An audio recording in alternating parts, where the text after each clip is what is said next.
সকাল সকাল স্বামীধর নিয়ে আসলে কাঁকড়া দেখিয়ে তখন মাথাটা গরম। যাই হোক, এলা কাঁকড়া তো বেশি আর ভাল লাগে না, কিন্তু খাইতে তো ভাল লাগে। কাঁকড়ার যেমন বাটা খাওয়া যায়, রসা খাওয়া যায়, তো আজি এনদিম কাঁকড়ার রসা। তো কাঁকড়া সুন্দর করে ভাজি নিলুম, ভাজি লাল লাল করে ভাজি নেওয়ার পরে এবার সর্ষের তেলত কালো জিরা ফোড়ন দিম। কালো জিরা ফোড়ন দিয়া তোমার পেঁয়াজি, লঙ্কা, আদা, রসুন, পেঁয়াজি বাটা দিয়া ভালো করিয়া সমস্ত মশলা দিয়া কষাইয়া টমেটো দিয়া এবার কি করলাম, কষাইয়া জল ঢালি দিলুম। জল ঢালার পরে এবার কি করিম, কাঁকড়াগুলো দিলুম আর কি ছাড়িয়ে। তো এবার টকবক করে ফুটে উঠলে গরম মশলা ধনিয়া পাতা দিয়ে নামে ফেলাম।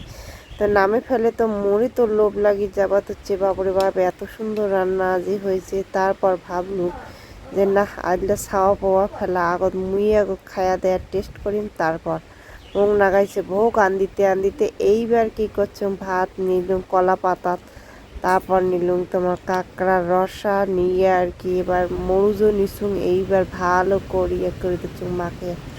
তো এইবার খাইম লেবু রসের সাথে ডিম আছে, লেবুটা এবার চিপিয়া ভালো করিয়া রসটা বাইর করে করিয়া এবার মাখে খালুম। তো খায়া দেখলুম সেই টেস্ট হয়েছে।